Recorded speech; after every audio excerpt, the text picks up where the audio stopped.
With rising costs at our grocery stores and local markets, many Canadians are exploring home gardening as more than just a pandemic hobby.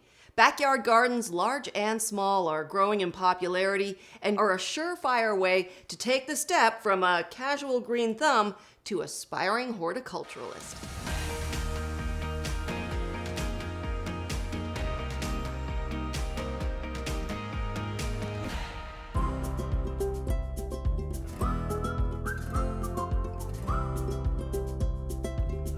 Hi, I'm Amber Allen, and I have been growing organic food for the past 15 years. I grow food for my family of 5 and for my local community.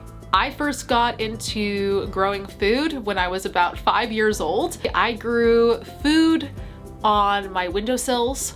I grew food in my bathroom, in the shower. I grew food on fire escapes, which is a no-no, and I grew food on balconies. When I first started my initial research into greenhouses, I was looking for a greenhouse to extend my growing season. I wanted my growing season to be just a bit longer so I could grow just a bit more food for my family and my local community. And even though greenhouses are a bit of money, I really wanted to invest in food security for my family. That was a really big one for me.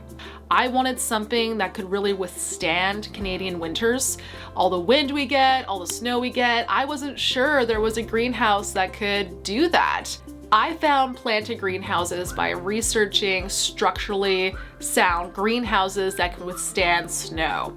And I just happened upon their website, and the first image I saw there was a bunch of people sitting on top of one of their greenhouses. And when I dug a bit more, I found all their facts about how much wind it could withstand, how much of a snow load it could hold. And so I really wanted that sense of security that I could trust our food in this greenhouse. And that was one of the key parts for me, that I would find a greenhouse that was built to last, that it was long lasting. It was super easy to find the exact greenhouse that I needed for my backyard. I needed something big enough for me to grow food in, and I went with the Urban Sungrow. It is perfect for what I need to grow. And then I ended up with another Urban Sungrow. So we got an Urban Sungrow one year, and the following year I got another Urban Sungrow to grow in. And it has been just a blast. It has been super easy to grow what I need in the greenhouses, and it was super easy to set up my gardens once the greenhouses were built. All I had to do for our no-dig garden is put down some cardboard, which is the way I usually do things, just to squash out any weeds.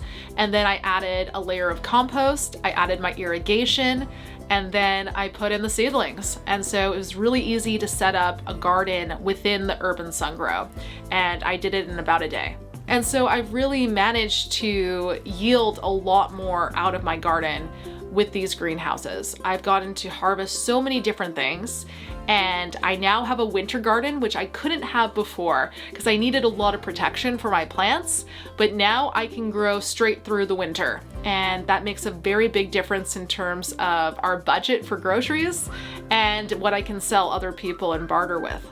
I would suggest for anyone getting started in their greenhouse to go slowly.